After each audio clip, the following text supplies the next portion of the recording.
In an alternate Tokyo of 1897, the Great Purge was underway. It is a large-scale organized extermination effort to eliminate supernatural beings, including ayakashi and trickster yokai under the guise of westernization. During a martial arts show, an Oni slayer effortlessly defeated a supernatural creature, captivating the cheering audience. After the performance, the troop's leader revealed that the defeated creature, a Shokara, had been acquired at a low price. It became clear that the troop had access to many such monsters. Interestingly, it was also revealed that the Oni Slayer himself was not a human. The next night, while the Oni Slayer fought a giant cat, a maid was shown in attendance. Later, she tried to follow him while carrying a birdcage with her. When the Oni Slayer attempted to investigate the birdcage, they got into a fight. However, the Oni Slayer effortlessly pinned her to the ground. A voice from the covered birdcage commended the Oni Slayer for keeping up with the maid named Shizuki. The voice seemed to know a lot about the Oni Slayer, including the fact that he was half Oni and half human. It also understood the difficulties he faced in maintaining his sanity and predicted his impending death due to the way he was created and his daily performances. Then the cover of the birdcage was lifted, revealing the head of a woman named Aya Rindo who claimed to be an immortal. Aya offered the Oni Slayer a proposition. If he killed her, she would share with him the secret to extending his life. She explained that her body had been stolen 6 months prior, leaving her as nothing more than a disembodied head. While an immortal would normally regenerate their body, a wound from an Oni prevented such possibilities. It was precisely because the Oni who attacked her was a weakened hybrid that Aya survived. She also revealed that the attack was ordered by an old man hailing from another country, carrying a cane with the letter M engraved on it. Later, Aya questioned the Oni Slayer, whose real name is Tsugaru, about why he continued performing with the troupe, knowing it would decrease his sanity and lifespan. Tsugaru revealed his desire to unleash his Oni side, going mad and taking down as many spectators who enjoyed watching monster fights as he could before the police arrived and shot him down. Tsugaru also rejected the plan of killing Aya, as he believed she knew where the old man who had stolen her body was and how to return to normal once she retrieved her body. It was revealed that the same person also stole Tsugaru's humanity away by turning him into a hybrid, so they decided to pursue the culprit in Europe. Finally, Aya disclosed her plan to prolong Tsugaru's life by allowing him to consume a portion of her. The immortal's cells, known for their remarkable resilience, would help slow down the decaying process. It was mutually agreed that Tsugaru would accept her saliva, and they ended up kissing each other. 1 year had passed since Tsugaru Shinichi and Aya Rindo met, and now the year is 1898 and they are famous detectives. They got a new case as detectives, as they are now employed by the vampire Lord Goddard. Lord Goddard is a vampire, but he lives a quiet life, having not had human blood taken for nearly 19 years. This was the result of a treaty signed by humans and vampires. Not only that, but Goddard attends church on a daily basis. Unfortunately, one day after he and his younger son went hunting, his wife was discovered dead. However, the only people who were in the house when his wife was murdered were his older son, a daughter, a butler and a maid. But because only Goddard's family was present, he believes it must be the vampire hunters. As a result, Goddard hires Aya and Tsugaru, believing a vampire hunter is to blame for his wife's death. When Aya and Tsugaru arrived, everyone was surprised to see Aya, who had only a head, was talking and was a detective. Soon the detective duo observed the crime scene and sought answers from Lord Goddard. Aya brought up 7 issues, and Goddard appeared to be in some distress as she began to discuss the problems. However, as Aya was about to tell the 6th and 7th problems, Lottie Goddard's daughter arrived, prompting the detective to postpone telling the last 2 problems. At the dining table where Goddard's son Claude expressed that he was not entirely convinced about the detective's abilities, Goddard himself was confident and willing to let them continue their investigation. Aya continued to question Goddard at the dining table. It was revealed that on the day of Hannah's murder, which took place at 1:30, the family had finished their meal at midnight. Then Hannah retired to her room to rest for a while. Meanwhile, Goddard and Claude got engrossed in a discussion about the management of the town, while Charlotte was present in the same room playing. Later at around 1, Goddard left for hunting along with his other son Raoul. As Aya continued to question everyone in the room, It became clear to the Goddard family that she suspected one of them to have committed the murder. Before departing, she disclosed that she had narrowed the list of suspects down to Alfred and Claude, which was met with objections. Later, Claude even resorted to menacing Tsugaru and Aya for their role in his incrimination. That night, while Shizuku kept a watchful eye on the servants, Tsugaru and Aya accompanied Goddard to the forest. There, Goddard was ambushed by a vampire hunter named Joseph, although Goddard neutralized him with ease. Goddard intended to kill Joseph, claiming self-defense, but Aya intervened. Aya interrogated Joseph and learned that another vampire hunter, Hugo, had formed a powerful alliance to take down Goddard. However, Hugo's plan backfired and he was killed by the vampire. This led Joseph to seek vengeance. Aya chose to release Joseph and concludes that it was time to reveal the real murderer. Aya finally unveiled the identity of the real culprit, and it was none other than Raoul, Lord Goddard's youngest son.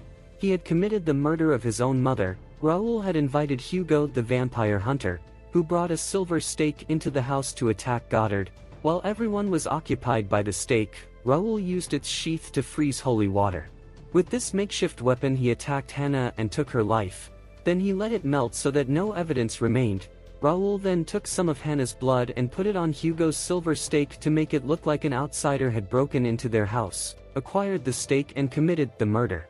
He also left an empty bottle to imply that holy water had been used to neutralize Hannah. But as soon as Raoul was exposed, he attempted to attack Aya, thus giving away he was actually the murderer. Tsugaru handed Aya's cage over to Shizuku and took Raoul outside to continue their fight. During the confrontation, Raoul revealed that he did not share his parents' values of forming an alliance between humans and monsters. He believed vampires were superior and considered living with humans disgraceful. However, Raoul's pride couldn't save him, as his regeneration power was ineffective against an Oni's attack. Tsugaru easily killed him. The news of Raoul killing his mother deeply affected Lord Goddard, but he eventually came to terms with the tragic situation. While Aya and her troop were at the castle, they managed to extract information from Lord Goddard. He revealed that the mysterious old man who had stolen Aya's body and turned Tsugaru into a hybrid had approached him, asking him to join him. However, Goddard had declined the proposal as he had a family and preferred a peaceful life. Elsewhere, he knew of a phantom thief named Arsène Lupin, who had recently stolen the jewelry of a leading actress at the opera house, had reached the mysterious old man who Aya and Tsugaru had been hunting, but he seemed least bothered by the thief as he continued traveling in a coach with two other hybrid Oni. Arsène Lupin, the famous thief, had managed to steal jewelry from a leading actress at the opera house and even abducted Eric, the Phantom of the Opera. To everyone's surprise, Lupin then declared his intention to steal the diamond called Penultimate Night from Phineas Fogg's collection on January 19 between 11 and 11:30 at night. Meanwhile, Tsugaru and Aya try to obtain the name of the professor from a London cane shop, but are accosted by two men and picked up by London police, who already have twin thieves in custody. The men turn out to be Sherlock Holmes and his assistant Dr. Watson, one of two detectives hired by Fogg to counter Lupin's threat. Upon hearing this, the police transport the detectives straight to Fogg's mansion. Fogg shows off his security measures to the detectives. The penultimate night turned out to be an 80-carat black diamond, hidden within a guarded chamber in the basement of Fogg's mansion. Aya noted that the diamond was stored in a silver box, which was repulsive to both vampires and werewolves. Inside the diamond, there was an inscription that cautioned against looking at it under the moonlight. Fogg went on to share the story behind the diamond. In response to an attack by a tribe of werewolves, German dwarves crafted an unbreakable black diamond to reveal the location of their enemies. The box in which it was stored was made of silver because werewolves hate the metal. Holmes and others then made some observations about how the thief may attempt to enter the compartment and how this could be avoided. Aya declared that she had an idiotic solution to protect the diamond. Instead of revealing what her plan is, she simply hinted that it had something to do with Gomen Ishikawa. The room containing black diamond seems impenetrable, and the potential entry points like the vent or using disguises have already been taken note of. Moreover, the moat, which could have provided access to the mansion, has also been sealed off. Later, Lupin disguised himself as Sherlock Holmes and visited Holmes' residence. Watson, the first to arrive, didn't recognize him, but Mycroft quickly saw through the disguise. Later, when the real Sherlock arrived, Lupin revealed his true face, declared his intent to break into Phileas Fogg's basement chamber, and then promptly made an exit. Mycroft then cautioned Sherlock about the Royce agents who might be plotting to steal the penultimate night. These agents are hostile towards supernatural beings and, given that the diamond reveals the location of werewolves, they might intend to use it to track them down. On their way to the Madame Tussauds Wax Museum, Tsugaru and Shizuku discovered that they had misplaced Aya's cage. Two thieves who had previously crossed paths with Aya found her and took her hostage. Shizuku, upon spotting her master getting abducted, pursued the thieves in a car, unaware that Arsène Lupin and the Phantom of the Opera were the ones driving it. Tsugaru caught up as well and effortlessly rescued Aya. Upon seeing Arsène Lupin, Aya recognized him and Tsugaru immediately engaged in a fight with him. However, the battle was short-lived, and Tsugaru found himself defeated, even though it revealed that he got defeated intentionally. That night, those assigned to safeguard the diamond assumed their positions in various areas of Phileas Fogg's mansion. Aya, Tsugaru, and Shizuku were stationed at the top of the tower, while Sherlock and Watson were inside the basement chamber. Sherlock fired a few shots at the chamber door to ensure that opening it would take at least a few hours. But then water suddenly began to flow into the chamber through the sole vent that supplied air. It was revealed that a portion of the outer wall had been destroyed, allowing water from the moat in. Sherlock grew concerned because if he drowned, there would be no way to safeguard the diamond. Royce's agent Fatima unlocked the basement chamber door, preventing the place from getting flooded. However, the safe containing the diamond was missing. Sherlock soon exposed Detective Ganimard as the disguised Arsène Lupin. Sherlock disclosed that he had already removed the black diamond, placing it in Watson's coat, rendering the Phantom of the Opera's efforts to acquire it meaningless. Surprisingly, Lupin revealed that he was aware of the whole ordeal and that the diamond was in his possession. Then a smoke bomb burst in the room and he escaped.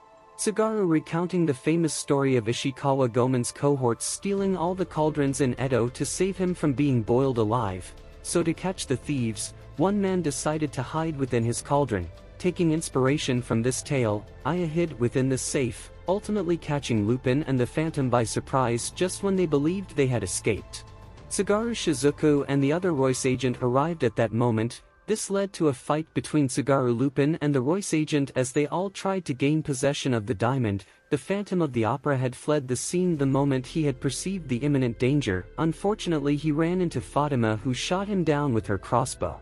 Meanwhile, Moriarty and his troupe, consisting of individuals like Victor Frankenstein, Carmilla, Aleister Crowley, and Jack the Ripper, attacked those defending Phileas Fogg's mansion. Sherlock Holmes and Aya encountered Aleister. On the other hand, Shizuku confronted Carmilla. An all-out fight is about to begin within the Fogg mansion. Lupin and Tsugaru formed an alliance to take down the formidable Royce agent known for hunting monsters. While Tsugaru kept him occupied, Lupin launched a surprise attack. Meanwhile, Fatima faced a challenge as she struggled to anticipate the Phantom of the Opera's attacks as he made absolutely no sound. Elsewhere, Shizuku found herself incapacitated by the venom in Carmilla's blood. Sherlock and Watson, who were unable to gain an upper hand against Aleister, they had exhausted their ammunition, and so Sherlock was ready to use Baritsu. At this point, Moriarty and Victor entered the scene. Moriarty was forming an organization of monsters and hybrids, inspired by his apprentice Jack the Ripper's desire to become a human-monster hybrid.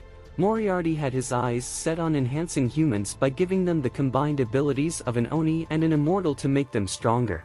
Jack's body was not only transplanted with an Oni's and an immortal's cells but also with those of a vampire. Next, Moriarty was looking forward to injecting werewolf cells into Jack's body and thus needed the penultimate night. Meanwhile, Jack defeated both Royce agents, forcing Lupin and the Phantom to retreat, as they could not match him in strength. Tsugaru, however, refused to back down and continued the fight. Despite Jack's advantage due to his improved body, Tsugaru held his ground. But after recovering the diamond, Jack left without finishing him off. Later, Aya and the others regrouped at Phileas Fogg's mansion. Tsugaru revealed a clever move he had made, cutting the bottom of Jack's coat pocket to steal the black diamond. Next, Aya revealed, by reading the inscription within the diamond under a lamplight, that the werewolves are in the Forest of Fangs. A flashback of 8 years ago, when a mother werewolf and her daughter Judy were being chased by an angry mob. They found shelter in a tower, but the place was set on fire. In present time in Germany, Aya, Tsugaru and Shizuku were on a journey to Hillendorf, also called the Howling Village, in order to find werewolves. Tsugaru was particularly excited because he had never met a werewolf. Aya, who had seen a werewolf before, explained that werewolves were intelligent beings capable of communicating with humans, skilled at concealing themselves, and able to transform into human wolf and therianthrope forms. That's when they meet a man named Heinemann, who claims he hails from that region and informs them about a horrible incident. It turns out that a young girl named Louise has been kidnapped in the village and asks for the foreigners' help to solve the case. After their arrival in Hylandor, Tsugaru and his friends learn about multiple werewolf attacks on girls in which many innocent youngsters have lost their lives. They then meet Louise's father, Gustav, who is understandably agitated and hurt. He wants to find answers as soon as possible. Aya convinces him to trust her with the case. In order to start the investigation, all of them then head to scene of crime. After arriving in Louise's room, Aya and Tsugaru start their investigation. They learn from the victim's mother that she did not light the fireplace. This leads Tsugaru to conclude that the culprit could have entered the room through the chimney. Then he would have turned into a werewolf after that and caused havoc inside. The detective duo then learns that one of the windows that the werewolf broke was fixed and was never opened. Furthermore, nothing is missing from the house. As Aya becomes aware of all the factors, she starts to understand the larger picture and get a better idea of the situation. When comparisons are made of different bite marks, it is further established that the attack was potentially not done by a copycat, something that Aya has been thinking about. While Louise's father feels that the culprit is some insane beast, Aya clarifies that this is potentially not the case. She then points out that there is blood on the bed, but not a single drop on the floor or outside the house. This probably means that Louise's body was wrapped up in a blanket before she was forcefully taken away. Such a thing could not potentially be done by some insane killer. Interestingly, Shizuki points out that the lock on the shed outside is broken. When inquired, Gustav reveals that one of his rifles and ammunition was stolen from there the previous year. Those things were never found again. Tsugaru feels that the thief probably came from the city and sold off everything. Meanwhile, Aya points out that these strange things started happening since the last year. By this point, Aya has already concluded and asks to meet the chief. When the chief is interviewed, he points out that the werewolves have been climbing up the cliff near the waterfall to eat innocent people whenever they please. According to him, there is also a village hidden in the waterfall called the Wolfenhau. When Aya points out if it is the Forest of Fangs instead, the chief is dumbfounded. He then inquires if the foreigners are looking for the werewolves. Aya immediately corrects him by pointing out that they are after people going after the werewolves. Although he is reluctant to reveal more information, Aya pushes the chief to make a contract with her by offering to reveal the culprit's name in Louise's case within 2 days. If she does that, the chief agrees to give them more information. During their conversation with the mayor, Aya discovered that these werewolves had been selectively breeding and had become immune to silver and holy water. Though they were still vulnerable to fire, Aya met and questioned the only 3 outsiders in the village: Nut the engineer, Alma the artist, and Haimon the doctor. Aya questions Nut, who explains that 13 years ago the village took in the pregnant woman Rosa, who later gave birth to Judy, but they were both killed after being identified as werewolves. Aya interviews Alma, whom she suspects is lying about her past. While the trio was interrogating Heinemann, they were interrupted by the arrival of Royce agents Alice and Kyle. A fight broke out initially, but Aya managed to strike a deal with them. In exchange for being allowed to continue investigating, she would give them the location of the werewolf village. That night the trio hurried to Alma's house after noticing a crowd gathering there with torches. Inside, Alma, seemingly losing control, confessed to being the kidnapper and transformed into a golden-colored werewolf before bolting out of the house. Shizuku and the Royce agents attempted to stop Alma, but as expected, silver bullets proved useless against her. Alma then made a cunning move by throwing Aya's cage into the nearby waterfall. Shizuku dove in to save Aya from drowning but ended up being swept away by the waterfall. After Aya uncovers Alma as the werewolf, the mayor agrees to tell her how to use the diamond to find the Forest of Fangs, and they leave before dawn accompanied by the Royce agents. Meanwhile, Shizuku awakens in the werewolf village where 3 girls are keeping her warm. The leader of the girls, Nora, tells Shizuku that young werewolf girls are being murdered in the forest on rainy days, their faces covered in buckshot. Because the rain drowns out both smell and the sound, they can't track the murderer. After they were sure that Shizuku was not that murderer, they decided to help her escape the village. They feared that if she was found the other werewolves would kill her. However, their plan failed and Shizuku was discovered. Thereafter scaffolding was erected with fire ready on all four sides. On top of this structure Shizuku was made to sit and undergo questioning to determine whether she was the killer. Grandma Reggie, the mayor of the village, was responsible for determining whether she was answering truthfully. While the questioning was underway, the sound of a shotgun caught everyone's attention. Everyone including Shizuku rushed to the source of the sound and found Nora, one of the priestesses, dead with a gunshot wound. Despite not being a detective, Shizuku tried to help the werewolves figure out who the killer was. By analyzing the crime scene she realized that 2 shots had been fired. Although only one was heard, that means Nora was shot elsewhere and carried to the current spot, and what they heard was a second gunshot. Meanwhile, as Tsugaru and others scaled a cliff, they were attacked by Victor Frankenstein. Victor, instead of fighting, took Tsugaru and Aya away from the Royce agents. But in return Victor asked for the location of the werewolf village and kept the black diamond with him as collateral. Tsugaru and Aya continued their journey and encountered one of the werewolf priestesses named Vera. Vera guided them to the village's prison where Shizuku was locked up. After learning the details of Shizuku's investigation, Aya and Tsugaru proceeded to the crime scene, where they discovered an underground tunnel. Aya deduced that the young werewolf girls had been murdered underground, and their bodies were then brought to the surface and left there. Inside the tunnel they found Alma's lifeless body. The other end of the tunnel connected back to the human village where Louise's body had also been found. Aya knew that when Louise was not yet 4 years old, her parents had attempted to abandon her in the forest due to her disability. However, Judy brought her back home. Interestingly, she chose to expose that Judy was a werewolf, perhaps to ensure that she was cared for in future. This revelation led the villagers to regard her as their guardian angel. Back in the werewolf village, Aya and Tsugaru successfully freed Shizuku. However, when 3 werewolf men attempted to kill Tsugaru, he easily defeated them. Meanwhile, Alice and Kyle, who had also discovered the underground passage to the werewolf village, rallied everyone from the human village and a fierce battle broke out. The banquet also joined in wreaking havoc on the werewolves. As the battle rages, Aya sends Shizuku to save Kaya while she gets Vera to dig in a nearby graveyard, uncovering the last clue she needs to solve the mystery. Tsugaru knocks out Kyle to save Victor, who gives him the diamond back and the information that Aya's body is locked up in Moriarty's base in London. As thanks, Alice uses her trick-shooting skills but is outfoxed by Alistair and stuck with a slow-acting poison. Shizuku fights Carmilla in a rematch of their London fight, but it ends in a draw. The Cage user group reconvenes at the town square to reveal the killer who murdered every girl in both villages was Nora, who was also Judy and Louise at different times depending on the context, as all 3 girls looked very similar. Making use of the underground passage, Nora escaped the village when the original Louise revealed her as Judy and sparked a mob of humans to burn her and her mother to death. She lived as a werewolf in Wolfenhill, but did not like how she and other werewolf girls were being treated there either.